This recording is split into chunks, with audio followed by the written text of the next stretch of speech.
Hello, നമുക്കൊന്നേ ചില്ലായിട്ടൊന്ന് കുളിച്ചിട്ട് വന്നാലോ? നമുക്ക് വരന്തരപ്പള്ളിയിലെ ഒരു കുളിക്കാൻ പറ്റിയ സ്പോട്ട് ഉണ്ടെന്ന് പറഞ്ഞു. ഇത് കണ്ട, ഇവിടെ ഒരു ബണ്ട് കെട്ടിയിട്ടുണ്ട്. ഈ ബണ്ട് കെട്ടിയിട്ട് അങ്ങോട്ട് പോണ വെള്ളത്തിൽ നമുക്ക് കുളിക്കാൻ പറ്റിയ സ്ഥലമുള്ള പറ്റാ. ഇവിടെ ആൾക്കാർ കുളിക്കണൊക്കെ ഉണ്ട്, പിള്ളേർ അത് നീന്താനൊക്കെ അറിയാൻ പറ്റിയ പിള്ളേരുണ്ട്. ഇത് ഇവിടുത്തെ ഒഴുക്കണി കാണുന്നത്.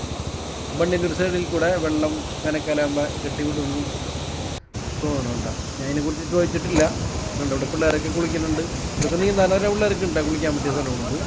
ഇവിടെ ട്യൂബൊക്കെ ആയിട്ട് വന്നിട്ടുണ്ട് പിള്ളേർ. അപ്പുറത്ത് ട്യൂബൊക്കെ ആയിട്ട് ഒരാൾ കുളിക്കുന്നുണ്ട്, ബാക്കിയുള്ളവർ നീന്തി കുളിക്കുന്നുണ്ട്. നല്ല ഒഴുക്കണ്. ഇത്രയും വെള്ളം കെട്ടിയിട്ട് നിർത്തിക്കണാരനെ നല്ല സ്പീഡിലാണ് ഈ വെള്ളം പോകുന്നത്. ഇത് കഴിഞ്ഞ് അങ്ങോട്ട് നീങ്ങി കഴിഞ്ഞാൽ സ്പീഡൊന്നുമില്ല കേട്ടോ, അത്യാവശ്യം ഒഴുക്കൊക്കെ ഉണ്ട്. പിന്നെ ഇവിടെ ഒരു പാലുണ്ട്, മരത്തിൻ്റെ പാലം. അതായത് ഇവിടെ ഒരു പള്ളിയൊക്കെ ഉണ്ട്. ആ പള്ളിയിലേക്കുള്ള പാലല്ല കേട്ടത്, ബ്രിട്ടീഷുകാരെ കാലത്ത് പണിതാണ്. 907 എന്ന് പറഞ്ഞാൽ ഇപ്പുറത്തെ സ്ഥലം, അപ്പുറത്ത് 909 എന്ന് പറയും. അപ്പോൾ അവിടെ നിന്ന് ഈ റബ്ബർ എസ്റ്റേറ്റിന് ഫുള്ള് ഇത് ഇവിടെ. അപ്പോൾ അവിടെ നിന്ന് റബ്ബറിൻ്റെ സാധനങ്ങളൊക്കെ കൊണ്ടുവരാനായിട്ട് വേണ്ടി ഉണ്ടാക്കിയ പാലമുള്ളത്. ഇതുപോലത്തെ ഒരു 3-6-5 പാലുണ്ടെന്ന് പറയണ്ടായിരുന്നു ഇവിടെ. അപ്പോൾ നമ്മളിപ്പോൾ ഇത് മാത്രം എടുക്കണുള്ളൂ. ഇവിടെ നിന്ന് ഇപ്പോൾ ഈ പാലത്തിൻ്റെ അപ്പുറത്ത് കിടന്നു കഴിഞ്ഞിട്ടുണ്ടെങ്കിൽ 909 എന്ന് പറഞ്ഞ സ്ഥലമാണ്. ഞാൻ അങ്ങോട്ട് ഫുള്ള് നടന്നിട്ട് അങ്ങോട്ട് പോകണില്ല കേട്ടോ, സൂം ചെയ്ത് കാണിക്കാനാണത്. ഒരുപാട് ആൾക്കാർ നടക്കുന്നുണ്ട്, 2-3 പേരൊക്കെ നടന്ന് പോകേണ്ട ഒരു കുഴപ്പമില്ലെന്ന് പറഞ്ഞ്. ഫുള്ള് ഇരുമ്പിൻ്റെ കമ്പ്യൂട്ടർ ഉണ്ടാക്കിയേക്കാനാണത്. ശരിക്കും പറഞ്ഞാൽ നമുക്ക് അതിരപ്പള്ളിയിലൊക്കെ പോയി കുളിക്കണേ നല്ല സേഫ്റ്റി ആയിട്ട് കുളിക്കുക, ഫാമിലിയൊക്കെ ആയിട്ട് വന്നിട്ട്.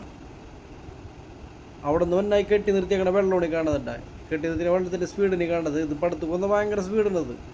ഈ സൈഡിൽ ഇറങ്ങാൻ പറ്റില്ല കേട്ടോ, കാരണം അപ്പുറത്തെ സൈഡിൽ ഇറക്കി കെട്ടി നിർത്തിയാൽ കൊടുക്കണ്ട. കംപ്ലീറ്റ് മണ്ണില്ല ചാക്ക് വെച്ച് നിറച്ചിട്ട് ഫുള്ള് ബണ്ട് കെട്ടിക്കണം. ഇപ്പം ഞാൻ നീന്തി കുളിക്കാണ് ഈ കാണിക്കണത്, പക്ഷേ എന്നെ കാണിക്കണില്ല, ഞാൻ നീന്തൽ മാത്രമേ കാണിക്കണുള്ളൂ കേട്ടോ.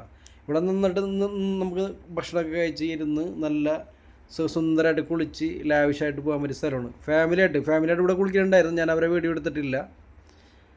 പിന്നെ ഇവിടെ ഒരു പള്ളിയുണ്ട്. ഈ പള്ളിയിൽ ഒരുപാട് ആൾക്കാർ വരുന്ന പള്ളിയാണ്, 907 എന്ന് പറയും. ഈ പള്ളിയിൽ ആൾക്കാരൊക്കെ വരാറുണ്ട്. ഞങ്ങളും പള്ളിയിലൊക്കെ ഒന്ന് ജസ്റ്റ് ഒന്ന് കയറി പോന്ന്. അപ്പോൾ ഈ വീഡിയോ കാണാം. എല്ലാവരും എന്നെ ലൈക്ക് ചെയ്യുക, ഷെയർ ചെയ്യുക, കമൻറ്റ് ചെയ്യുക, എന്നെ സപ്പോർട്ട് ചെയ്യുക. അപ്പോൾ അടുത്ത വീഡിയോ കാണുന്നവരെ ബായ്.